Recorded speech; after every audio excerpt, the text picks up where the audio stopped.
만약에요, 당신이 평생 정말 아끼고 모은 퇴직금 있잖아요. 이걸 아들한테 다 줬는데 아들이 그걸로 사업해서 크게 성공했어요.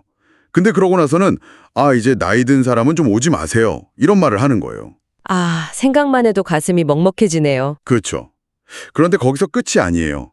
그렇게 잘 나가던 아들이 사업에 완전히 실패해서 망한 거죠. 그러고는 다시 찾아와서 어머니, 제발 저희 좀 살려주세요. 라고 한다면 여러분은 어떠실 것 같으세요? 네. 오늘 저희가 바로 이 정말 극단적일 수 있는 상황 67세 김말순 할머니의 실제 사연을 가지고 왔습니다. 이 안에 담긴 복잡한 감정 또 선택의 문제를 한번 깊이 파고들어 보려고 합니다. 저는 올해 67세 김말순이라고 합니다. 평생을 정말 억척스럽게 살았어요. 어린 시절부터 온갖 일을 다 해봤거든요. 식당 일, 청소, 반찬 가게, 빵집까지. 막노동만 빼고는 안 해본 일이 없을 정도였어요. 남편 철수 씨도 한 직장에서 평생을 다니다가 퇴직하고 지금은 경비 일을 하고 있어요. 우리 부부는 정말 성실하게 살았습니다. 다른 사람들처럼 투자나 투기 같은 건 절대 안 했어요. 그냥 차곡차곡 저축만 했죠. 남편이 워낙 안전주의자라서 주식이나 부동산 건드리면 안 된다고 했거든요. 그렇게 살았는데 우리 아들 민수가 35이 되었는데 갑자기 큰일이 생겼어요. 다니던 회사가 부도가 난 거예요. 그것도 모자라서 그동안 모은 돈으로 주식 투자를 했다가 그것마저 다 날린 거예요. 며느리 은경이가 아르바이트를 하고 있었지만 아이 둘을 키우면서 혼자 생계를 꾸려나가기엔 너무 힘들었어요. 그 모습을 보니까 정말 마음이 아팠습니다. 그러던 어느 날 민수가 눈물을 뚝뚝 떨어뜨리면서 저희한테 왔어요. 어머니, 아버지, 저 이번엔 정말 제대로 해보겠어요. 찐집을 차려보려고 하는데 도와주실 수 있으세요? 아들이 그렇게 간절하게 말하는데 어느 부모가 외면할 수 있겠어요? 민수는 정말 진심으로 열심히 하려는 것 같았어요. 밤새도록 치킨 레시피를 연구하고 다른 가게들 돌아다니면서 운영 방식도 공부하고 그런 모습을 보니까 이번엔 정말 달라 보였거든요. 어머니, 저 정말 각오 단단히 했어요. 가족들한테 더 이상 짐이 되고 싶지 않아요. 이번 기회로 꼭 성공해서 그동안 고생시킨 것 다 보답하겠어요. 민수가 그렇게 다짐하는 모습을 보니까 남편하고 저는 더 이상 망설일 이유가 없었어요. 그래서 그동안 모아둔 퇴직금을 다 털어서 아들한테 주기로 했습니다. 민수야, 이 돈은 우리가 평생 모은 거다. 꼭 성공해서 갚도록 해라. 드디어 치킨집이 문을 열었어요. 저희 부부도 기꺼이 매일 나가서 도왔습니다. 청소하고 설거지하고 손님 응대하고 정말 온 가족이 하나가 되어서 열심히 했어요. 은경이도 아르바이트를 그만두고 치킨집에만 전념했어요. 민수는 새벽부터 밤늦게까지 정말 열심히 일했습니다. 손님 한 분 한 분한테 정성스럽게 서비스하고 치킨 맛도 계속 연구해서 개선하고 어머니, 아버지 덕분에 이렇게 잘 되고 있어요. 정말 고맙습니다. 민수가 그렇게 감사 인사를 할 때마다 저는 정말 뿌듯했어요. 아, 우리 아들이 정말 달라졌구나. 이제 제대로 된 가장이 되는구나 하는 생각이 들었거든요. 점차 입소문이 타기 시작했어요. 김씨네 치킨집은 정말 정성스럽고 맛있다. 사장님이 친절하고 가족적이다. 이런 소문이 동네에 퍼졌어요. 손님들도 하나둘 늘기 시작했죠. 3개월 정도 지나니까 정말 대박이 났어요. 줄을 서서 기다려야 할 정도로 인기가 많아졌어요.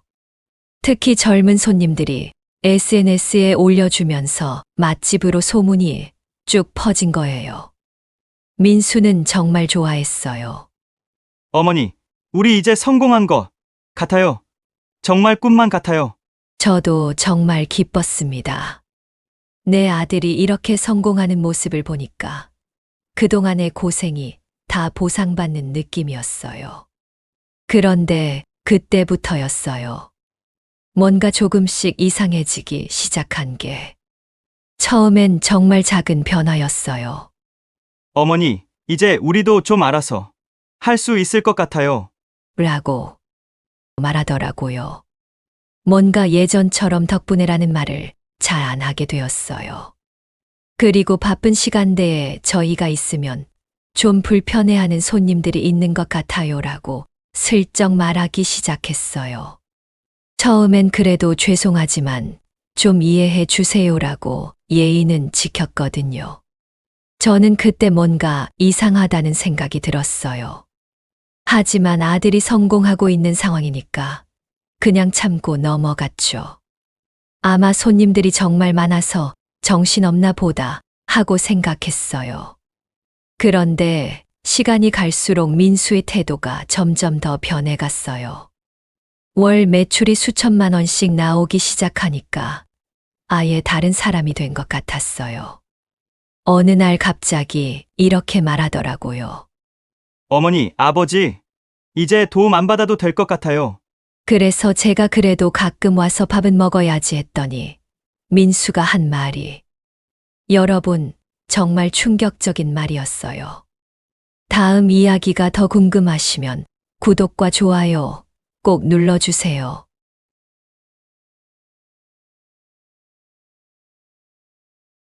솔직히 말하면 어르신들이 계시면 젊은 손님들이 꺼려해요.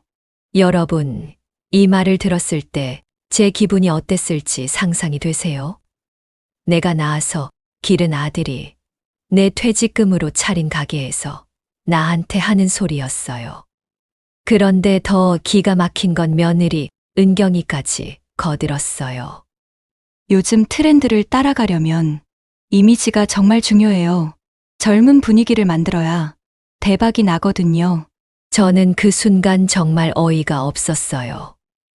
우리가 매일 나와서 청소하고 설거지하고 손님 응대해 준 게 고마운 게 아니라 방해가 되고 있다는 거예요? 민수야, 그게 무슨 소리냐? 우리가 언제 손님들한테 피해를 준 적이 있냐? 피해를 준 건 아니지만 어머니, 요즘 세상이 그래요. 젊은 손님들이 돈을 더 많이 쓰잖아요. 이런 말까지 하더라고요. 정말 어이가 없어서 말이 안 나왔어요. 그래도 저는 참았어요. 아들이 성공하고 있는데 제가 발목을 잡으면 안 되겠다 싶어서요. 그래서 며칠 동안은 치킨집에 안 갔어요. 그런데 일주일 후에 은경이 생일이었어요. 며느리 생일인데 축하는 해줘야겠다 싶어서 남편하고 케이크까지 사서 치킨집에 갔어요. 그런데 민수가 저희를 보더니 이상하게 반응하더라고요. 어떤 일로 오셨어요? 어떤 일로 왔냐니요? 며느리 생일 축하하러 온 시부모한테 하는 말이 그거예요? 은경이 생일이잖아. 축하해주고 밥도 한 끼 사 먹으려고 왔어. 그랬더니 민수가 한숨을 크게 쉬면서 이렇게 말했어요. 매상 안 올려주셔도 되니까 손님들 있을 시간에는 좀 안 오셨으면 좋겠어요. 여러분, 이 말 들어보세요. 매상 안 올려줘도 되니까 오지 마라. 친아들이 부모한테 하는 말이에요. 저는 정말 기가 막혔어요. 아, 바쁜데 괜히 왔나. 그러니까 민수가 뭐라고 했는지 아세요? 정신없이 바쁜 시간에 와서 더 바빠져서 그러냐고요? 그게 아니에요. 요즘 젊은 손님들이 많이 늘고 있는데 어르신들이 식당에 자리 잡고 있으면 다들 나가버려요. 이 말을 듣는 순간 저는 정말 머리가 하얘졌어요. 식당이란 게 분위기가 중요하잖아요. 젊은 사람들한테 입소문 타고 홍보가 돼야 대박이 나는데 자꾸만 동네 어르신들이 오고 그러니까 오히려 영업에 방해가 돼요. 영업에 방해가 된다고요? 우리가 이 가게를 세우기 위해서 평생 모은 돈을 다 털어준 우리가 방해가 된다고요? 그게 무슨 소리야? 노인들이 오면 손님이 떨어진다는 거야? 굳이 말하자면 그렇죠. 여러분, 이 순간 제 심장이 얼마나 아팠는지 아세요? 정말 숨이 막힐 것 같았어요. 참, 어떻게 그렇게 생각할 수가 있냐? 나이가 적든 많든 손님은 똑같은 손님으로 대해야지. 그랬더니 민수가 뭐라고 했는지 아세요? 그러면 저희는 젊은 손님만 골라받을 생각이냐고요? 그렇게까지는 안 하더라도 아버지 어머니까지 오셔가지고 앉아 계시는 건 좀 아니죠? 이 말을 듣는 순간 저는 정말 화가 머리끝까지 올랐어요. 하지만 꾹 참았어요. 그래도 내 아들인데 사람들 앞에서 싸우면 안 되겠다 싶어서요. 그래, 알았다. 다시는 안 와. 저는 그렇게 말하고 남편 손을 잡고 나왔어요. 테이블 위에는 며느리 생일 케이크만 덩그러니 남아 있었어요. 집에 돌아와서 남편이랑 둘이 앉아 있는데 정말 말이 안 나오더라고요. 남편도 계속 한숨만 쉬고, 여보, 우리가 뭘 잘못했을까? 잘못한 거 없어. 우리는 그냥 아들을 사랑했을 뿐이야. 그날 밤 저는 잠을 한숨도 못 잤어요. 계속 생각해 보니까 정말 화가 나더라고요. 우리가 매일 나가서 청소하고 설거지하고 음식 준비까지 도와준 게 고마운 게 아니라 방해가 되고 있었다는 거잖아요. 그리고 무엇보다 돈 갚겠다던 약속은 어디 가고 이제는 아예 얘기도 안 하더라고요. 그래서 저는 결심했어요. 한 달만 기다려보자. 민수가 먼저 연락해서 사과하면 용서해주자. 하지만 한 달이 지나도 연락이 없었어요. 두 달이 지나도 없었어요. 오히려 동네에서 이상한 소문이 들려오기 시작했어요. 말순 씨, 아세요? 민수네 치킨집에서 나이 드신 분들 거부한다던데요. 네, 그게 무슨 소리예요? 우리 동네 박씨 아저씨가 혼자 가서 치킨 시켜 먹으려고 했는데 혼자 오신 어르신은 안 받는다고 했다더라고요. 이 소문을 듣고 저는 정말 깜짝 놀랐어요. 설마 민수가 저희한테만 그런 게 아니라 다른 어르신들한테도 그렇게 하고 있었던 거예요. 궁금해서 몰래 치킨집 앞을 지나가 봤어요. 그런데 정말로 민수가 어떤 할아버지와 실랑이를 벌이고 있더라고요. 아니, 내가 돈 내고 사 먹겠다는데 왜 안 된다는 거냐? 죄송합니다. 저희 가게 방침이에요. 혼자 오신 분은 안 받아요. 젊은 여자는 혼자 와서 먹고 있던데 뭐가 다르다고? 안 된다는 거냐? 그분은 유튜브 하시는 분이라서 그런 거고요. 변명도 참 가지가지 하더라고요. 그 할아버지가 화가 나서 소리쳤어요. 여기 내가 소문은 들었는데 나이 먹은 손님은 안 받고 눈치 준다는 말이 사실이었어. 이 말을 듣고 저는 정말 부끄러웠어요. 동네에 이미 그런 소문이 다 퍼져 있었던 거예요.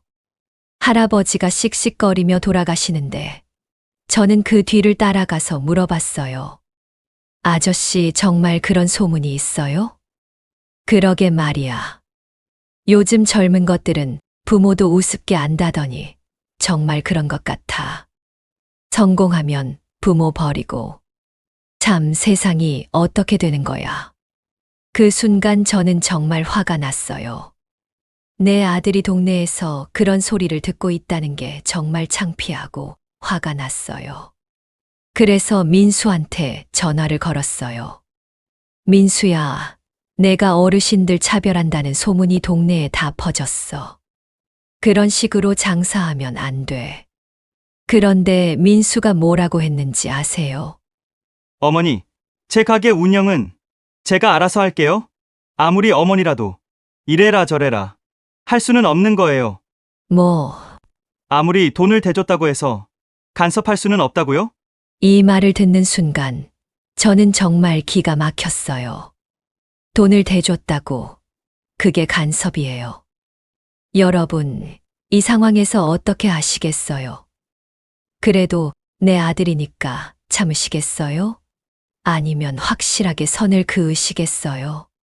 저의 선택이 궁금하시면 끝까지 들어주세요. 정말 통쾌한 결말이 기다리고 있습니다.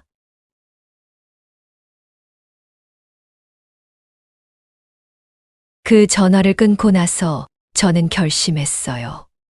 이제 정말 마음의 문을 닫자. 남편한테 말했어요. 여보, 이제 우리도 우리 인생을 살아요. 민수는 없는 자식으로 생각해요. 그래, 말순아. 이젠 정말 끝이야.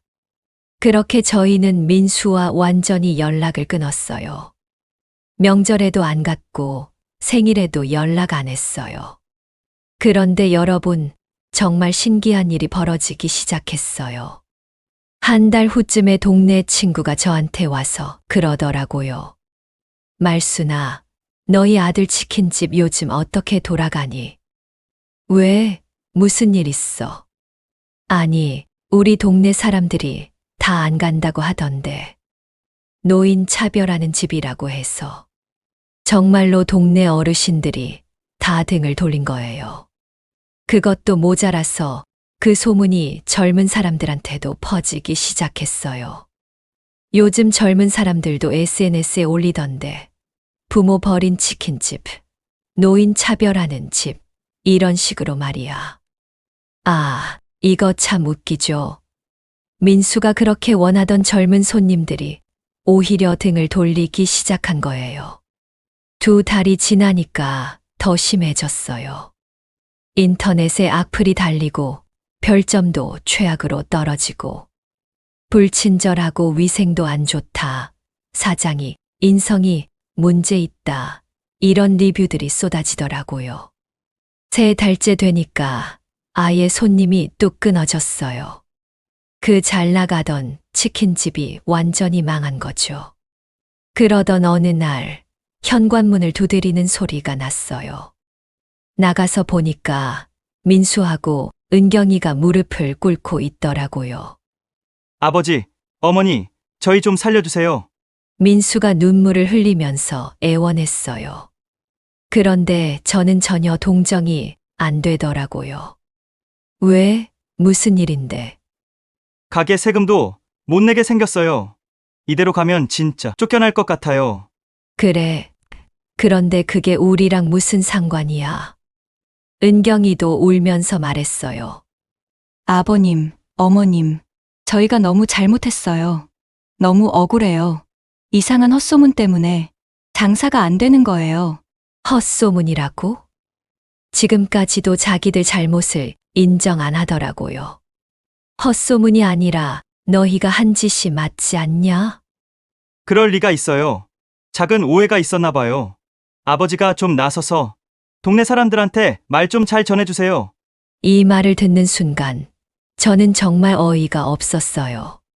자기들이 저지른 일을 우리 보고 수습해달라는 거예요. 우리가 왜 그런 일을 해줘야 하는데? 사람들이 우리 말을 들어줄 리도 없고 우리도 잘 말해줄 생각 없어. 그러자 민수가 이렇게 말했어요. 그러면 가게를 옮기기라도 하게 좀 도와주세요. 다른 곳에 차리면 좀 더 잘할 수 있어요. 여러분, 이 뻔뻔함 좀 보세요. 망한 이유도 모르면서 또 도와달라는 거예요. 그래서 제가 말했어요. 너희가 우리를 내칠 때 이미 가족 관계는 끝났어. 그러고는 방 안에서 서류 하나를 가져왔어요. 바로 차용증이었어요. 이게 뭐예요? 너희가 치킨집 차릴 때 돈 빌려줬던 거 말이야. 그거 갚을 때가 됐지. 민수 얼굴이 새하얗게 되더라고요. 네, 그게 어머니. 가족끼리 그런 걸. 가족, 너희가 언제 우리를 가족으로 대했어? 매상 안 올려줘도 되니까 오지 말라고 했잖아. 어머님, 이런 상황에서 어떻게 그 돈을 갚으라고 하세요? 그럼 어떤 상황에서 갚으라고 해야 하는 거야? 갚을 때가 돼서 갚으라고 그러는 건데. 은경이가 울면서 말했어요. 차라리 안 도와주셔도 되니까 이것만이라도 없었던 걸로 해주세요. 정말 뻔뻔하죠. 빌린 돈을 없었던 걸로 해달라니. 같이 차린 거나 마찬가지잖아요. 언제 같이 차렸어? 너희가 돈 대준 걸로 간섭할 권리 없다면서 뭘 같이 차려? 그때 민수가 정말 절망적인 얼굴로 말했어요. 어머니, 정말 그러실 거예요? 혈육인데 어떻게 이럴 수 있어요? 그 순간 저는 정말 화가 치밀어 올랐어요. 혈육이라면 애초에 우리를 그렇게 대했겠냐? 아버지, 어머니 때문에 이제 차도 팔게 생겼어요. 우리 인생 망치고 싶으시냐고요? 이 말을 듣고 저는 확신했어요. 아, 이 애들은 끝까지 자기 잘못을 모르는구나. 그 돈은 우리가 평생 번 돈이야. 그걸 가져다 썼으면 어떻게 해서든 갚아야지. 결국 민수는 집하고 차를 다 팔아서 빚을 갚았어요. 반지하 전세로 이사 갔다고 하더라고요. 그리고 저는 그 돈으로 뭘 했는지 아세요? 작은 상가 건물 하나를 샀어요. 월세로 들어오는 돈이 한 달에 거의 300만 원 정도 돼요. 연금하고 합치면 넉넉하게 살 수 있어요. 이제 아무한테도 기대지 않고 제 힘으로 당당하게 살 수 있게 된 거죠. 요즘 경로당에 가면 다른 할머니들이 그래요. 말순이 넌 참 똑똑하게 했어. 우리는 자식한테 다 털렸는데. 어떤 할머니는 이런 말도 하더라고요. 말순아, 너 자식 교육법 좀 가르쳐줘. 우리도 좀 배워야겠어. 그래서 요즘 노인복지관에서 자식과의 건전한 관계 맺기라는 강의도 하고 있어요. 많은 어르신들이 오셔서 정말 도움이 된다고 하세요. 여러분, 저는 이제 알았어요. 사랑에도 선이 있다는 걸요. 자식을 사랑하는 것과 자식에게 끌려다니는 건 다른 거더라고요. 민수한테서는 아직도 가끔 전화가 와요. 어머니, 저희 정말 잘못했어요. 다시 기회를 주세요. 하지만 저는 더 이상 마음이 흔들리지 않아요. 민수야, 늦었어. 내가 우리를 버렸을 때 이미 끝난 거야. 지금 저는 정말 행복해요. 아무한테도 눈치 보지 않고 제가 하고 싶은 일들을 하면서 살고 있어요. 독서 모임도 나가고, 요가도 배우고, 여행도 다니고, 가끔 민수 생각이 날 때도 있어요. 하지만 후회는 안 해요. 오히려 이제야 진짜 내 인생이 시작됐구나 하는 생각이 들어요. 여러분, 자식 사랑도 무조건 퍼주는 게 능사가 아니에요. 때로는 냉정하게 선을 그어줘야 자식도 철이 들고 우리도 당당하게 살 수 있어요. 오늘 제 이야기가 여러분한테 조금이라도 도움이 되셨으면 좋겠어요. 구독과 좋아요 버튼 꼭 눌러주시고 댓글로 여러분의 생각도 들려주세요. 감사합니다.